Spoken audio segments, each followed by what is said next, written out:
আশা করি যে যেখানে আছো নিরাপদে আছো এবং ভালো আছো এবং করোনা থেকে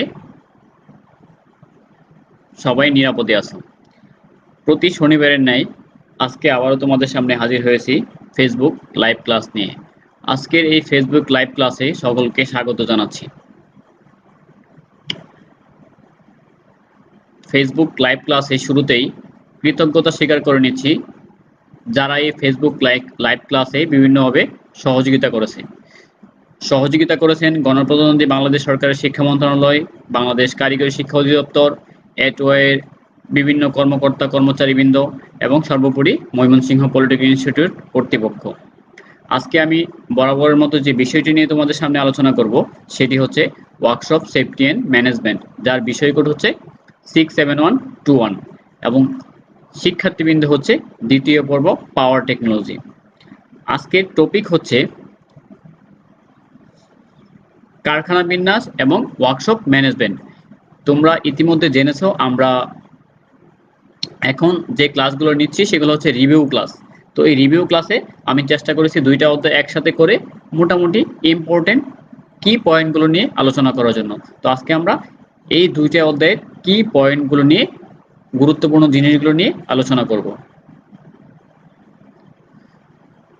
তো বরাবরের মতো উপস্থাপনায় আছি আমি মোহাম্মদ মানিক মিয়া, জুনিয়র ইনস্ট্রাক্টর পাওয়ার, ময়মনসিংহ পলিটেকনিক ইনস্টিটিউট, ময়মনসিংহ।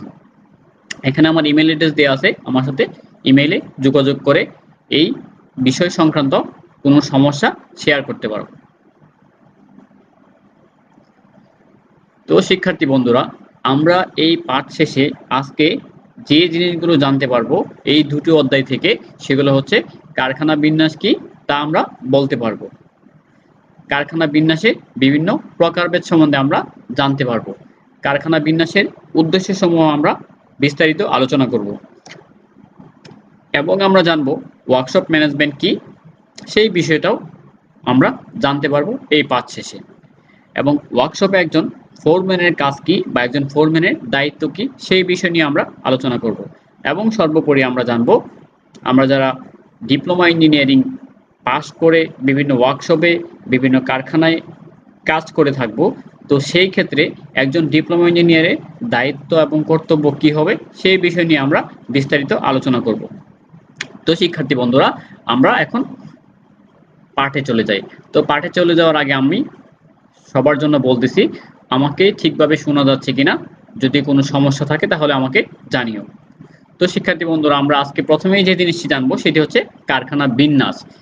কারখানা বিন্যাস কি আমরা ইতিপূর্বে আলোচনা করেছি, আজকে আমরা আবারও রিপিট আলোচনা করতেছি। তো কারখানা বিন্যাস হচ্ছে একটা কারখানায় বিভিন্ন ধরনের যন্ত্রপাতি থাকে, সরঞ্জাম থাকে, মেশিনারিজ থাকে। এই সব মেশিনারিজ, যন্ত্রপাতি এবং সরঞ্জামকে যখন সুন্দরভাবে কারখানাতে সাজিয়ে গুছিয়ে রাখা হয় সেটাই হচ্ছে কি কারখানা বিন্যাস। অর্থাৎ কারখানার যন্ত্রপাতি সুশৃঙ্খল রূপে কারখানা গৃহে সাজানোর প্রক্রিয়া হলো কি কারখানা বিন্যাস। অর্থাৎ একটি কারখানার উৎপাদন কার্যকে সুষ্ঠু ও সুন্দর ও সহজভাবে সম্পূর্ণ করার জন্য যন্ত্রপাতি পরিবহন, কাঁচামাল পরিবহন, অন্যান্য বিষয়ে যথাযথ অবস্থান নির্ধারণ বা বিন্যাসকেই কারখানা বিন্যাস বলা হয়। আদর্শ যন্ত্রবিন্যাস কোনো কাজে কোনোরূপ ব্যাঘাত বা অসুবিধার সৃষ্টি করে না।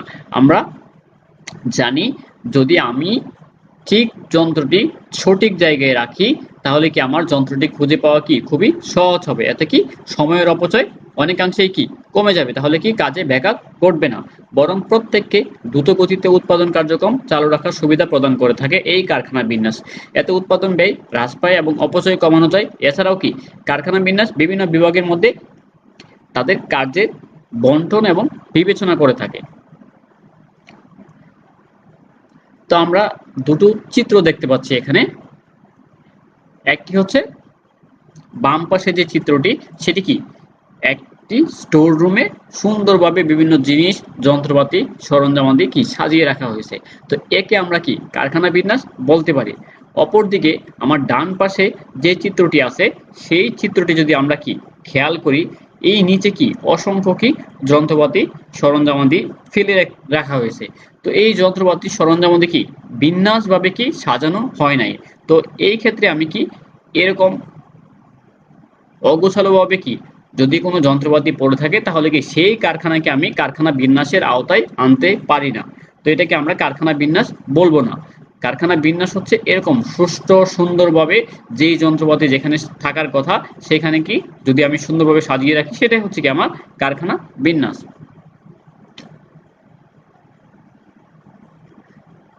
তারপর আমরা জানবো কারখানা বিন্যাসের উদ্দেশ্য বা প্রয়োজনীয়তা কি, আমরা কি সুবিধা পাবো যদি আমি সঠিকভাবে এই কারখানা বিন্যাসকে কি পরিচালিত করে থাকি।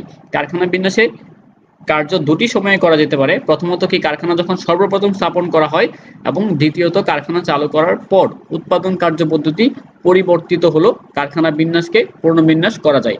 প্রথম আমি যখন কি একটা কোম্পানি স্থাপন করতেছি তখন আমি কি মাথায় রাখবো আমি কারখানা বিন্যাস করব বা সুন্দরভাবে আমি সবকিছু কি সাজিয়ে রাখার ব্যবস্থা করব। তো প্রথম যদি কি আমি লেআউটের সময় যদি এই জিনিসগুলো চিন্তা করি তাহলে কি আমার লেআউটটা কি এরকম পর্যাপ্ত জায়গায় নিয়ে হবে এবং যে টুলস যেখানে থাকার কথা যতটুকু জায়গা প্রয়োজন আমি লেআউটটা কিন্তু সেভাবে করে থাকবো। এতে কি আমার কাজটা কি অনেকাংশে কি সহজ হয়ে যাবে। এই কারখানা বিন্যাস যদি আমি সঠিকভাবে করে থাকি তাহলে আমি যে সুবিধাগুলো পাবো সেটা হচ্ছে কি গমনাগমনের সুবিধা, অর্থাৎ কি যাতায়াতের সুবিধা পাবো।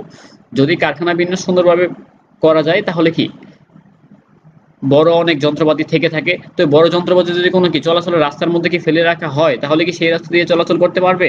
অবশ্যই পারবে না। তো অতএব কি যদি আমি কারখানা বিন্যাসকে সঠিকভাবে করে থাকি তাহলে কি আমি এই চলাচলের সুবিধা পেয়ে থাকবো। তারপর হচ্ছে কি ভারসাম্য উৎপাদন প্রক্রিয়া, অর্থাৎ কি যদি কাঁচামালের জন্য যন্ত্রপাতির জন্য কি আমার উৎপাদন কি ব্যাহত হয় তাহলে কি আমার উৎপাদনে কি ভারসাম্য সঠিক থাকবে না। আর যদি কি এই কাঁচামাল প্রয়োজনীয় যন্ত্রপাতির জন্য কি আমার উৎপাদন কি ব্যাহত না হয় তাহলে কি আমার উৎপাদন প্রক্রিয়া কি একটা ভারসাম্যে থাকবে, সঠিক উৎপাদন প্রক্রিয়ায় থাকবে, আমি কি সঠিক সময়ে কি আমার সঠিক উৎপাদন পেয়ে থাকবো। তাহলে কি এই সুবিধাগুলো কি যাতায়াত সুবিধা এবং কি উৎপাদনের অব্যাহত প্রক্রিয়া কি আমি সঠিকভাবে পেয়ে থাকবো যদি আমার কারখানা বিন্যাস কি সঠিক প্রক্রিয়ায় কি নিয়ন্ত্রিত হয়ে থাকে।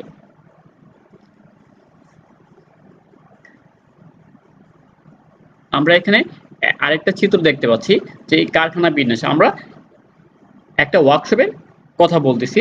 একটা ওয়ার্কশপে কি বিভিন্ন বিভাগ থাকে, এই বিভিন্ন বিভাগে কি বিভিন্ন ধরনের কাজ করা হয়ে থাকে। তো গাড়ির বিভিন্ন টিউনিং এর জন্য, ওয়াশিং এর জন্য, তারপর বিভিন্ন প্রয়োজনীয় যন্ত্রপাতি কি সার্ভিসিং করার সময় প্রয়োজনীয় যন্ত্রপাতি কি পরিবর্তনের সময় কি আমার গাড়িকে অনেক সময় কি উপরে কি লিফটের মাধ্যমে কি উপরে তুলতে হয়। এই লিফটের মাধ্যমে যখন আমি গাড়িকে উপরে তুলবো এই কার লিফট যে আছে সেটা স্থাপন করতে কি আমার একটা জায়গা প্রয়োজন হবে। তো এই কারখানা বিন্যাস যদি আমি সঠিক প্রক্রিয়ায় করে থাকি, অর্থাৎ যদি কি আমি লেআউটের সময় আমি মাথায় রাখি যে আমার এই কার লিফট সেন্টারটা এই জায়গায় হবে, এতটুকু জায়গা কি প্রয়োজন হবে, তাহলে কি আমার সেই জায়গাটা কি আমি ওই লেআউটের মধ্যে রেখে দিতে পারবো। তাহলে কি আমার এই বড় বড় যন্ত্রপাতি স্থাপন করা কি কোনো সমস্যা হবে না। এরকম ভাবে কি সুন্দর করে আমি কি কারখানা বিন্যাসকে সাজিয়ে রাখবো, অর্থাৎ লেআউটের সময় কি আমি মাথায় রাখবো আমার কোন বিভাগের জন্য কতটুকু জায়গা প্রয়োজন হবে। তারপর কারখানা বিন্যাসে আমরা যে আরো সুবিধাগুলো পাবো সেগুলো হচ্ছে স্থানের মিতব্যয়িতা। যদি কি আমি সঠিকভাবে আমি আমার কারখানার ভিতরে বা ওয়ার্কশপের ভিতরে যে স্থানটা আছে সেই স্থানটা যদি আমি সঠিক উপায়ে ব্যবহার করি তাহলে কি আমার স্থানের কি অপচয় রোধ হবে, অর্থাৎ কি আমার স্থান যদি কি বিভিন্ন জিনিসকে আমি ফেলে রাখি তাহলে কি আমার স্থান কি বন্ধ হয়ে যাবে, তাহলে কি আমার স্থানের কি মিতব্যয়িতা থাকবে না। কারখানা গৃহে যন্ত্রপাতির বিন্যাস এমনভাবে করতে হবে যে কারখানার সকল স্থানে সঠিক ব্যবহার হয়, অর্থাৎ কি বেশি স্থান যেন ব্যয় না হয় এবং কি তত্ত্বাবধানের সুবিধা পাবো যদি আমি কারখানার বিন্যাসকে সঠিক উপায়ে করে থাকি। তত্ত্বাবধান কি আমাদের বিভিন্ন সময় কি বিভিন্ন যন্ত্রপাতি কি মনিটরিং এর প্রয়োজন হয়, পরিদর্শনের প্রয়োজন হয়, সার্ভিসিং এর প্রয়োজন হয়। তাহলে এই কাজগুলো যদি কি আমি সঠিকভাবে করতে চাই তাহলে কি আমার সঠিক যন্ত্রপাতি সঠিক পরিমাণ জায়গা নিয়ে সঠিক জায়গায় স্থাপন করতে হবে। তাহলে কি এইসব যন্ত্রপাতি যখন আমি তত্ত্বাবধান করব, দেখাশোনা করব, কোনো সার্ভিসিং করব, সেই কাজগুলো করতে কি আমার অনেকটা সহজ হয়ে যাবে। তারপর হচ্ছে নমনীয়তা, যন্ত্রপাতি এমনভাবে বিন্যাস করতে হবে যাতে কি প্রয়োজন হলে উৎপাদন কার্যক্রমের পরিবর্তনের সুযোগ থাকে, অর্থাৎ কারখানার যন্ত্রপাতি পুনঃস্থাপনের অথবা কি সম্প্রসারণের ব্যবস্থা থাকে। যেরকম কি আমার একটা যন্ত্রপাতি শুধু একটা জায়গায় লাগবে তা কিন্তু নয়, আমার এই একটা যন্ত্রপাতি কি কোম্পানি একটা ওয়ার্কশপের বিভিন্ন জায়গায় কি প্রয়োজন হতে পারে। তো সেই ক্ষেত্রে কি আমার এই যন্ত্রপাতি যাতে কি আমি সহজে কি মুভ করতে পারি, সেই মুভ করার কি প্রয়োজনীয় ব্যবস্থা কি রাখতে হবে, যাতে কি আমি সহজেই এক জায়গা থেকে অন্য জায়গায় কি সেটা নিয়ে যেতে পারি। তারপর আমি আরো যে সুবিধাগুলো পাবো এই কারখানা বিন্যাসের ক্ষেত্রে, সেটা হচ্ছে কি প্রয়োজনীয় যন্ত্রপাতিকে আমি সহজেই খুঁজে নিতে পারবো যদি আমার কারখানা বিন্যাসটা কি সুন্দর থাকে। এবং কারখানা বিন্যাস সুন্দর থাকলে এই কারখানার কি বাহ্যিক দিকটাও কি অনেক সুন্দর দেখাবে।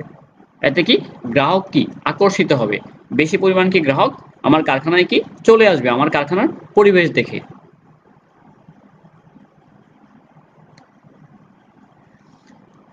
তারপর হচ্ছে আমরা আগেই বলেছি যে সময়ের মিতব্যয়িতা অনেকাংশেই কি হ্রাস পাবে, কারণ যখন আমি আমার প্রয়োজনীয় যন্ত্রপাতি, কার্যের সুবিধা এবং সঠিক যন্ত্রপাতি বিন্যাস বা আদর্শ যন্ত্রপাতি বিন্যাস কম সময়ে উৎপাদনে সহায়তা করে। শ্রমিক কর্মীদের চলাফেরার কি সময় কম লাগে। যখন কোনো একটা শ্রমিক কোনো এক যন্ত্রপাতি কি আনতে যাবে কোনো কাজের জন্য, তখন সেই যাওয়ার রাস্তাটা যদি কি খুব সরু হয় তাহলে কি সেদিক দিয়ে কি তার যেতে কি অনেক সময় প্রয়োজন হবে। তো সেই ক্ষেত্রে কি এতে কি সময়ের অপচয় হবে। তো এই কারখানা বিন্যাস যদি সঠিক উপায়ে করা যায় তাহলে কি এই সময়ের অপচয় কি রোধ করা সম্ভব। তারপর হচ্ছে ত্বরান্বিত উৎপাদন, অর্থাৎ এই কারখানা বিন্যাস সঠিক উপায়ে করা থাকলে তাহলে কি আমার উৎপাদন কি ব্যাহত হবে না, সঠিক সময়ে কি সঠিকভাবে কি আমি উৎপাদন প্রক্রিয়া কি সম্পূর্ণ করতে পারবো। তারপর হচ্ছে আমি যে আরো যে সুবিধা পাবো সেগুলো হচ্ছে কি উৎপাদন পদ্ধতি, আদর্শ যন্ত্রপাতি বিন্যাস উৎপাদন পদ্ধতি এবং উৎপাদন প্রক্রিয়া উন্নয়নে কি সহায়তা করে থাকে। যদি আমার এই কারখানা বিন্যাস সঠিক উপায়ে করে থাকি তাহলে কি আমার উৎপাদন প্রক্রিয়া কি ব্যাহত হবে না। এখন আমরা দেখব একটি আদর্শ ওয়ার্কশপের লেআউট। একটা ওয়ার্কশপের কি বিভিন্ন বিভাগ থাকে, আমরা আগেই বলেছি, যেরকম কি ওয়াশিং বিভাগ, তারপর মেইনটেনেন্স বিভাগ, তারপর হচ্ছে কি অয়েল পরিবর্তন বিভাগ, এরকম কি ইলেকট্রিক বিভাগ, এরকম তারপর হচ্ছে কি অফিস বিভাগ, এরকম বিভিন্ন বিভাগ কি আমার একটা ওয়ার্কশপে থাকে। তো এই ওয়ার্কশপ যখন আমি লেআউট করব তখন এই বিভিন্ন বিভাগের জন্য আমার সুন্দর একটা লেআউট প্রয়োজন আছে। আর লেআউট অনুসারে কিন্তু আমার একটা কারখানা স্থাপন হবে। তো এই লেআউট করার সময় আমি যে জিনিসগুলো কি খেয়াল রাখবো সেগুলো হচ্ছে কি এই কারখানাটা যাতে কি যে মেইন রাস্তা আছে বা প্রধান রাস্তা আছে সেই প্রধান রাস্তা থেকে খুব বেশি কি দূরে না হয়, এবং সেটা যাতে কি যানজটপূর্ণ এলাকায় না হয়, এবং এই ওয়ার্কশপ থেকে মেইন রাস্তা বা প্রধান রাস্তা উঠতে যাতে কি বেশি সময়ের প্রয়োজন না হয়, এবং যাতায়াত ব্যবস্থা যাতে কি সুন্দর থাকে, এবং প্রত্যেকটা সেকশনের জন্য কি যতটুকু পরিমাণ জায়গা প্রয়োজন ঠিক ততটুকু পরিমাণ জায়গা কি লেআউটে থাকছে কিনা সেই বিষয়টা কি আমার আগে খেয়াল রাখতে হবে। এরকম ভাবে কি আমি এই জিনিসগুলো বিবেচনা করে কি আমি একটা কারখানার সুন্দর লেআউট কি স্থাপন করতে পারি, একটা সুন্দর লেআউট করতে পারি, এবং লেআউট অনুসারে কি আমি একটা সুন্দর একটা কারখানা স্থাপন করতে পারি। তারপর আমরা যে জিনিসটি জানবো সেটা হচ্ছে কি কারখানা বিন্যাসের প্রকারভেদ। বিভিন্ন ধরনের কারখানা বিন্যাস থেকে থাকে, যেরকম প্লান্ট লেআউট প্রধানত নিম্নবর্ণিত 5 প্রকারের হয়ে থাকে। একটা হচ্ছে প্রক্রিয়া ভিত্তিক, একটা হচ্ছে দ্রব্য ভিত্তিক, তারপর হচ্ছে দ্রব্য ও প্রক্রিয়া ভিত্তিক বিন্যাস, স্থির বিন্যাস, এবং হচ্ছে মিশ্র বিন্যাস। এই 5টা প্রক্রিয়ায় কি বা 5টা দিক বিবেচনা করে কি আমি কারখানা বিন্যাসকে সাজাতে পারি।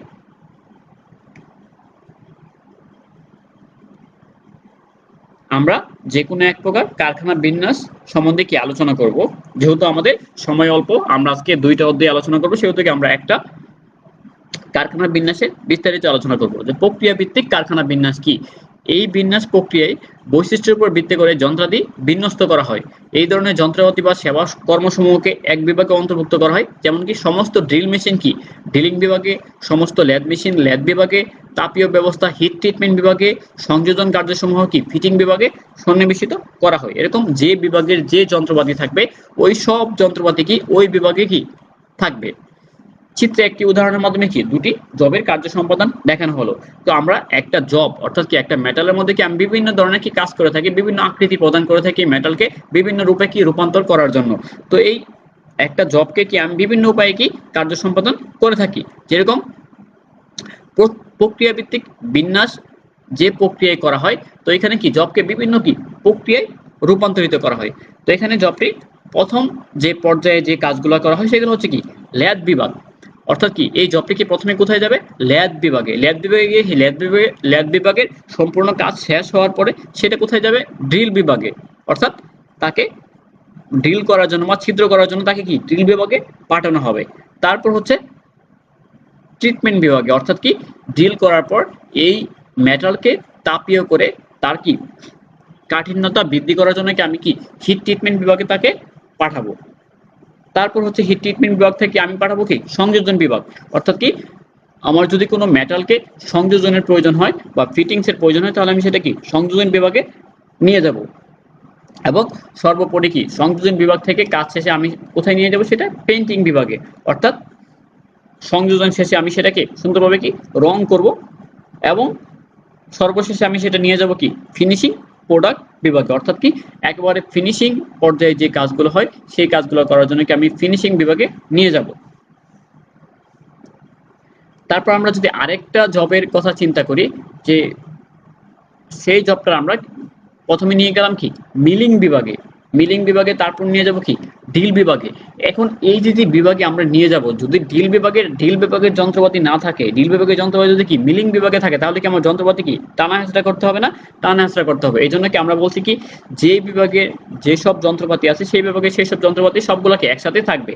যেরকম কি ডিল বিভাগ থেকে তারপর আমার আবার যাবে কোথায় সংযোজন বিভাগে, সংযোজন বিভাগ থেকে কি তারপর যাবে পেইন্টিং বিভাগে, পেইন্টিং থেকে তারপর হচ্ছে কি ফিনিশিং প্রোডাক্ট বিভাগে। এরকম ভাবে কি আমি একটা মেটালকে বিভিন্ন আকৃতি প্রদান করতে পারি।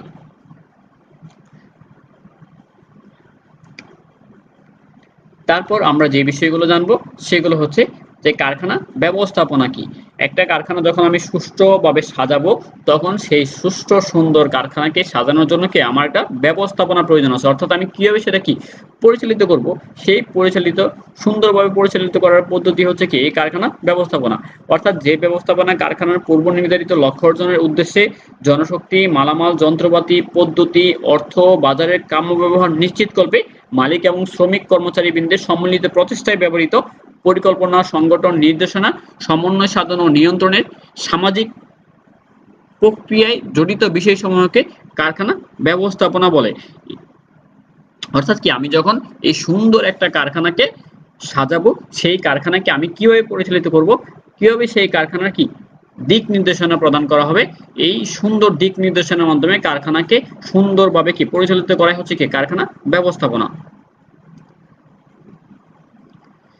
কারখানার ব্যবস্থা সময়ের উদ্দেশ্য বা উপকারিতা কি? উদ্দেশ্য হলো এমন একটি কাঙ্ক্ষিত লক্ষ্য যা কেবল ব্যবস্থাপনা কার্যের সুনির্দিষ্টতা ও নির্দেশনাকে সুস্পষ্ট করে তোলে। সকল প্রকার শিল্প প্রতিষ্ঠানের উদ্দেশ্যবলীকে প্রধানত তিন ভাগে ভাগ করা যায়। কি উদ্দেশ্যগুলো আমরা সবাই জানি, অর্থনৈতিক উদ্দেশ্য, সামাজিক উদ্দেশ্য এবং মানবিক উদ্দেশ্য। প্রত্যেকটা কারখানার কি এরকম তিনটা উদ্দেশ্য থাকে। প্রথম উদ্দেশ্য কি অর্থনৈতিক উদ্দেশ্য, কারখানার প্রধান উদ্দেশ্য হচ্ছে কি সে বেনিফিট করবে, অর্থাৎ কি সে পণ্য বিক্রি করে কি লাভ করবে। এবং তারপর হচ্ছে সামাজিক উদ্যোগ, তার একটা সামাজিক দায়বদ্ধতা আছে। এই লাভ করার পাশাপাশি কি সমাজের বিভিন্ন মানুষের কি উপকার হচ্ছে না, আমরা টাকা দিয়ে কি জিনিস কিনতেছি, এই জিনিসটা কি আমার কি উপকার আসতেছে না, এই উপকারটা হচ্ছে কি আমার সামাজিক উদ্দেশ্য এবং কি মানবিক উদ্দেশ্য। এতে কি বিভিন্ন কি মানবিক সহায়তা আমার হচ্ছে এই কারখানার মাধ্যমে। এরকম তিনটা উদ্দেশ্য নিয়ে কি যে কোনো কি কারখানা স্থাপিত হয়ে থাকে।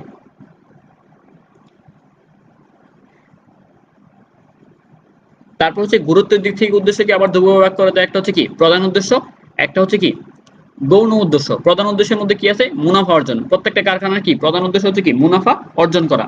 তারপর হচ্ছে কি দ্বিতীয় উদ্দেশ্য হচ্ছে প্রধান উদ্দেশ্যের মধ্যে উন্নয়ন প্রসার, যে প্রতিটি শিল্প প্রতিষ্ঠানকে প্রতিযোগিতার মধ্যে সফলভাবে টিকে থাকার জন্য উন্নয়ন এবং প্রসার একান্ত প্রয়োজন। তারপর গৌণ উদ্দেশ্যের মধ্যে যে জিনিসগুলো আছে সেগুলো হচ্ছে কি সরবরাহের যোগান, অর্থাৎ কারখানা যদি কি উৎপাদন প্রক্রিয়া সঠিকভাবে পরিচালিত না করতে পারে তাহলে কি মানুষের যে চাহিদা আছে সেই চাহিদার তুলনায় কি তার কি উৎপাদন খুবই কি নগণ্য থাকবে, এতে কি সরবরাহের কি যোগান ঠিক থাকবে না। এবং হচ্ছে কি গৌণ উদ্দেশ্যের মধ্যে আরেকটা হচ্ছে কি উৎপাদন বৃদ্ধি, শিল্প প্রতিষ্ঠান নির্দিষ্ট সময়ে নতুন প্রযুক্তি ব্যবহার করে নির্দিষ্ট পরিমাণ দ্রব্য উৎপাদন বৃদ্ধি করার উদ্দেশ্য বলে কি প্রণয়ন করে। আমরা কি জানি প্রতিনিয়ত কি আমাদের টেকনোলজি কি পরিবর্তন হচ্ছে, এই পরিবর্তিত টেকনোলজির মাধ্যমে কি আমি উৎপাদন প্রক্রিয়াকে বিভিন্নভাবে কি বৃদ্ধি করতেছি। এবং সামাজিক উদ্দেশ্যের মধ্যে হচ্ছে শিল্প প্রতিষ্ঠানের কি সাধারণ উদ্দেশ্য হলো কি সমাজের কল্যাণ করা, যেমন কি বেকার সমস্যা দূরীকরণ, ক্রেতা এবং উৎপাদনকারী স্বার্থ রক্ষা ইত্যাদি। আমরা আগে যেটা আলোচনা করেছিলাম যে সামাজিক উদ্দেশ্য, যখন একটা কারখানা থেকে আমি কি একটা জিনিস কিনতেছি, সেই জিনিস বানানোর পেছনে কি বিভিন্ন মানুষ কি শ্রম দিচ্ছে না, এই মানুষগুলো কোথা থেকে আসতেছে সমাজ থেকে, তাহলে কি সমাজের বেকার সমস্যা কি এখান থেকে সমাধান হচ্ছে।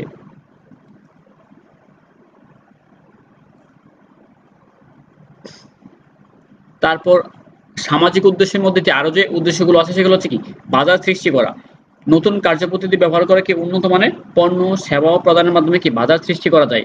তারপর হচ্ছে কি প্রশিক্ষণের মাধ্যমে কি মানব শক্তির উন্নয়ন, আমি যে মানব শক্তি কারখানার বিভিন্ন উৎপাদন প্রক্রিয়ায় ব্যবহার করতেছি সেই মানব শক্তিকে প্রতিনিয়ত কি আপডেটের প্রয়োজন আছে, কারণ কি প্রযুক্তি প্রতিনিয়তই কি পরিবর্তন হচ্ছে। এই পরিবর্তিত প্রযুক্তির সাথে খাপ খাইয়ে নেওয়ার জন্য কি কারখানার উৎপাদনের সাথে জড়িত বিভিন্ন মানুষদেরকে আমি বিভিন্নভাবে কি প্রশিক্ষণের মাধ্যমে কি তাদের কি দক্ষতা বৃদ্ধি করে থাকি। তাছাড়াও কি কারখানার ব্যবস্থাপনা নীতিমালা প্রণয়ন এবং বাস্তবায়ন করে জাতীয় আয় বৃদ্ধিতে সহায়তা করে এবং কি ব্যবস্থাপনার উপকরণাদি উন্নয়ন সাধন করে। তারপর আমরা জেনে নিব একজন কারখানা ব্যবস্থাপকের কার্যাবলী কি। কারখানা ব্যবস্থাপকের কার্যাবলী হচ্ছে পরিকল্পনা প্রণয়ন করবে, কারখানার উদ্দেশ্য অর্জনের জন্য কি নীতিমালা পলিসি কি বাস্তবায়ন করবে, তারপর হচ্ছে পরিকল্পনা বাস্তবায়নের জন্য কারখানার কর্মকর্তা এবং কর্মচারীদের মধ্যে কর্তব্য দায়িত্ব কি বন্টন করে দিবে, তারপর হচ্ছে কারখানার উদ্দেশ্য অর্জনের জন্য শ্রমিক বা কর্মী সংগ্রহ করে থাকবে এবং কারখানার উদ্দেশ্য অর্জনের জন্য শ্রমিক কর্মীদের দ্বারা কি পরিকল্পিত কার্যাবলীকে সুষ্ঠুভাবে কি সম্পাদনের ব্যবস্থা করে থাকবে।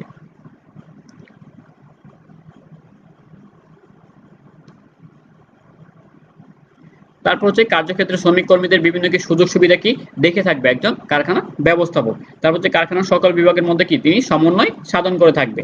তারপর হচ্ছে কারখানার প্রতিটি কার্যকলাপ যাতে সুপরিকল্পিত এবং পূর্ব পরিকল্পিত অনুসারে হয় সেই জিনিসটি সে কি খেয়াল রাখবে এবং সর্বোপরি উৎপাদনের সাথে সমন্বয় করে ভবিষ্যতে কি চাহিদার কথা চিন্তা করে সে কি কারখানার উৎপাদন প্রক্রিয়া কি কন্টিনিউ করবে। এখন আমরা জানবো একটি কারখানার মধ্যে একজন কি ফোরম্যানের দায়িত্ব এবং কর্তব্য কি। ফোরম্যান কারখানার কি ঊর্ধ্বতন কর্তৃপক্ষের নিকট থেকে প্রাপ্ত ফরমায়েশ বা আদেশ নির্দেশ প্রয়োজনীয় করণীয় তার অধীনস্থদের অর্থাৎ তার নিচে যারা কি কাজ করবে তাদের মধ্যে সে কি বন্টন করবে, সে কি শেয়ার করবে এবং কি বুঝিয়ে দিবে এবং সে অনুযায়ী শ্রমিকদের কাছ থেকে সে কি কাজ বুঝে নেবে। অর্থাৎ শ্রমিক হচ্ছে কি অর্থাৎ ফোরম্যান হচ্ছে তিনি যিনি কি বিভিন্ন টেকনিশিয়ানের কি দলনেতা, অর্থাৎ তার আন্ডারে কি বিভিন্ন টেকনিশিয়ান কি কাজ করবে, এই টেকনিশিয়ান থেকে সে কি কাজটা বুঝে নেবে। তাছাড়াও কি কাজটা সুষ্ঠুভাবে এবং নিরাপদে সম্পন্ন করা হচ্ছে কিনা সেই জিনিসটি সে কি তদারকি করবে। আমরা নিম্নে ফোরম্যানের কিছু দায়িত্ব এবং কর্তব্য সম্বন্ধে আলোচনা করবো। সেগুলো হচ্ছে কি ফোরম্যান তার বিভাগীয় শ্রমিকদের কাজের কি তদারকি করবে, অর্থাৎ তার বিভাগে যে শ্রমিকগুলো কাজ করতেছে সেই শ্রমিকগুলো কি কাজের তদারকি করবে, অর্থাৎ কি প্রত্যেকটা বিভাগের জন্য কি আলাদা একজন ফোরম্যান থাকতে পারে। তারপর হচ্ছে কি পরিকল্পনা অনুযায়ী কার্য সম্পাদনের জন্য প্রয়োজনীয় কি ব্যবস্থা গ্রহণ করে থাকবে। তারপর হচ্ছে কোনো দুর্ঘটনা ঘটার সম্ভাবনা দেখা দিলে বা কোনো অসুবিধা দেখা দিলে তাৎক্ষণিক কি প্রতিকারের ব্যবস্থা নেয়ার জন্য চেষ্টা করবে। নিরাপত্তা বিধিসমূহ কি কঠোরভাবে কি পালনে কি সহায়তা করবে, অর্থাৎ নিরাপত্তা বিধিসমূহ কি শ্রমিকদের মধ্যে কি সচেতনতা বৃদ্ধি করবে। কোনো দুর্ঘটনা ঘটলে কি দুর্ঘটনা কবলিত শ্রমিক কর্মচারী প্রাথমিক চিকিৎসার কি সুব্যবস্থা করবে। দুর্ঘটনা ঘটলে আর প্রাথমিক প্রতিবেদন কিসে তৈরি করে তার উপরে যে কর্মকর্তা থাকবে তার নিকট সে কি পেশ করবে। দুর্ঘটনা ঘটলে এর কারণ কি সে অনুসন্ধান করবে এবং ইহা নিবারণের কি চেষ্টা করবে।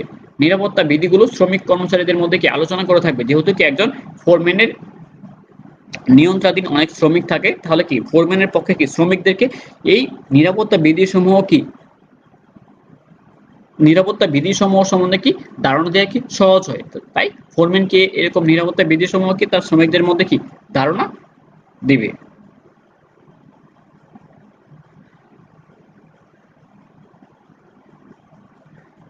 তারপর হচ্ছে শ্রমিক কর্মীদের দক্ষতা বৃদ্ধিতে সহায়তা করবে, সে বিভিন্নভাবে কি বুদ্ধি পরামর্শ দিবে, কাজে সহায়তা করে কি সেই শ্রমিক কর্মচারীদের কি দক্ষতা বৃদ্ধিতে কি সহায়তা করে থাকবে। তারপর হচ্ছে উৎপাদন বৃদ্ধিতে সবসময় কি সহায়তা করবে, মালামাল বা যন্ত্রপাতির সঠিক ব্যবহার হচ্ছে কিনা সেই বিষয়টি কি সে খেয়াল করবে। বিভিন্ন শ্রমিক কর্মচারীদের সমন্বয় সাধন করে থাকবে। এবং সর্বোপরি আমরা যে জিনিসটি জানবো আমাদের জন্য যে ইম্পর্টেন্ট একটি প্রশ্ন সেটি হচ্ছে কি একজন ডিপ্লোমা ইঞ্জিনিয়ার ভূমিকা বা অবস্থান কি একটি কারখানায়।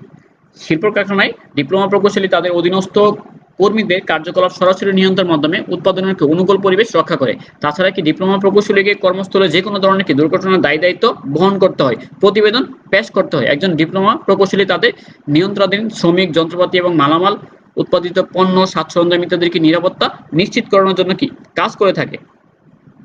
একজন ডিপ্লোমা ইঞ্জিনিয়ার যেসব কাজ করে থাকে সেগুলোর মধ্যে অন্যতম হচ্ছে অধীনস্থ কর্মীদের কাজের তদারকি করে, শিল্প কারখানার ব্যবস্থাপনা ও নিম্নস্তরের কর্মীদের মধ্যে কি সমন্বয় সাধন করে। ফোরম্যান অর্থাৎ টেকনিশিয়ান এবং ফোরম্যানের মধ্যে কি সমন্বয় সাধন করে। অধীনস্থ কর্মীদের কাজ সংশ্লিষ্ট সমস্যা সমাধান করে থাকে, কর্মীদেরকে নিরাপত্তা বিষয়ে কি বাস্তব প্রশিক্ষণ প্রদান করে থাকে। উৎপাদিত পণ্যের গুণগত মান পরীক্ষা করে থাকে, যে উৎপাদিত পণ্য কি গুণগত মান কি সঠিক আছে কিনা সেই বিষয়টি একজন কি ডিপ্লোমা ইঞ্জিনিয়ার খেয়াল রাখেন। নিরাপদ কর্ম অভ্যাস গড়ে তুলতে কি শ্রমিক, কর্মচারী এবং ফোরম্যানদেরকে সে সহায়তা করে থাকে।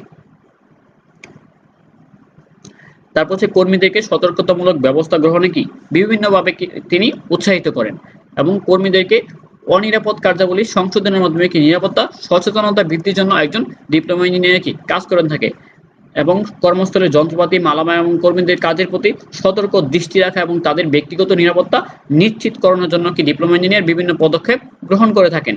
কর্মস্থলে কি নিয়ম শৃঙ্খলা রক্ষা করার জন্য কি প্রয়োজনীয় ব্যবস্থা একজন ডিপ্লোমা ইঞ্জিনিয়ার কি নিয়ে থাকেন এবং কর্মস্থলে সংঘটিত দুর্ঘটনা সম্পর্কে কি ঊর্ধ্বতন কর্তৃপক্ষ কি যথাযথ সময়ে এবং অতি দ্রুত তিনি কি অবহিত করে থাকে এবং দুর্ঘটনায় বিনষ্ট যন্ত্রপাতি এবং অন্যান্য সম্পদের প্রাথমিক তালিকা প্রস্তুত করে এবং কি ক্ষয়ক্ষতির পরিমাণ কি তিনি নিরূপণ করে থাকেন। তো আমরা একজন ডিপ্লোমা ইঞ্জিনিয়ার বা একজন শ্রমিককে কখন কি স্কিল বলবো, তাদের মধ্যে কি গুণ থাকলে তাদেরকে আমরা স্কিল ব্যক্তি হিসেবে চিহ্নিত করতে পারি। তাদের মধ্যে যে গুণটা থাকতে হবে তার মধ্যে অন্যতম প্রধান গুণ হচ্ছে কি লার্নিং। একজন কর্মচারী, একজন ইঞ্জিনিয়ারের মধ্যে যদি কি লার্নিং অর্থাৎ কি শিখার যদি কি একটা প্রবণতা থাকে তাহলে সে কি একদিন না একদিন সে কি দক্ষ হতে পারবে।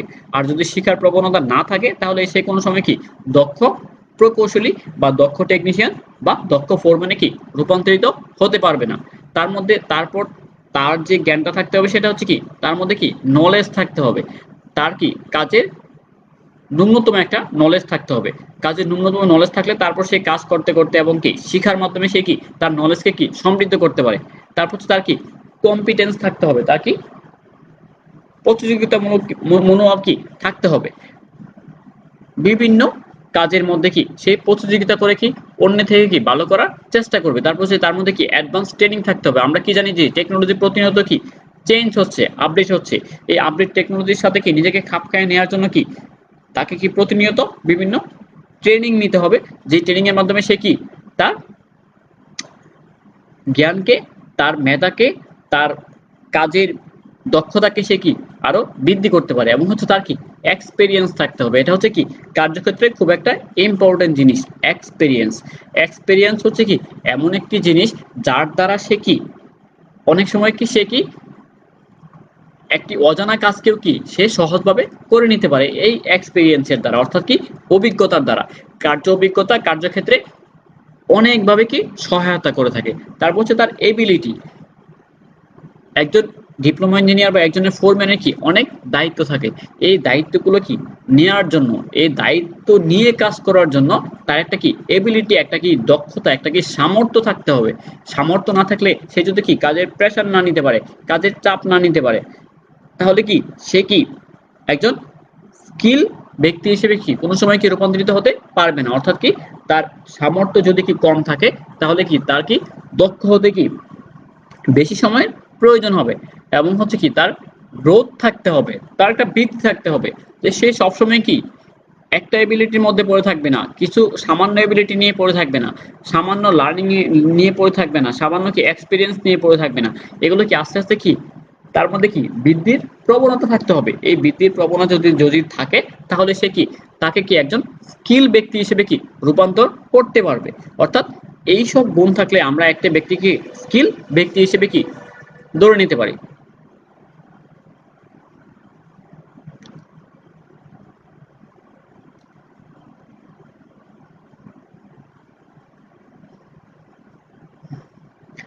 একটা ওয়ার্কশপে কি অর্গানোগম অনুসারে কি বিভিন্ন মানুষ কি কাজ করে থাকে। যেরকম কি একজন অপারেশন ম্যানেজার থাকতে পারে, অপারেশন ম্যানেজার আন্ডারে কি মেকানিক্যাল প্রজেক্ট ম্যানেজার থাকতে পারে, টেস্টিং ফেসিলিটি থাকতে পারে, তার আন্ডারে কিছু ইঞ্জিনিয়ার কাজ করতে পারে, তারপর হচ্ছে কি ভেহিকল ডাইনামিক্স কাজ করতে পারে, তারপর ইঞ্জিনিয়ার আন্ডারে কি কিছু কি ফোরম্যান কাজ করবে, কিছু কি টেকনিশিয়ান কাজ করবে, তারপর হচ্ছে কি এই টেকনিশিয়ানের আন্ডারে আবার কি কিছু কি সহকারী টেকনিশিয়ান কাজ করবে। এরকম ভাবে একটা কারখানার অর্গানোগ্রাম কি কি সাজানো হয়ে থাকে। তারপর আবার ট্রেনিং ওয়ার্কশপের কি অর্গানোগ্রাম কিছুটা কি ভিন্ন হয়। এখানে কি একজন কি ডিরেক্টর থাকবে, তার আন্ডারে কি একজন রিসার্চ ডেভেলপমেন্ট থাকবে, তার আন্ডারে কি একজন টিচিং ট্রেনার থাকবে, তারপর হচ্ছে রিসার্চ ডেভেলপমেন্টের আন্ডারে আবার কি রিসার্চ থাকবে, তারপর হচ্ছে ডেভেলপমেন্ট থাকবে, এবং টিচিং অ্যান্ড ট্রেনিং বিভাগের আন্ডারে কি টিচিং এবং ট্রেনিং এর জন্য কি যেসব প্রয়োজনীয় জিনিস থাকা দরকার সেগুলো কি থাকবে। তো শিক্ষার্থী বন্ধুরা, আজকে আমরা এই ষষ্ঠ এবং অষ্টম অধ্যায় নিয়ে আলোচনা করলাম। এই পাঠ সম্বন্ধে কারো কোনো প্রশ্ন থাকলে তোমরা প্রশ্ন করতে পারো।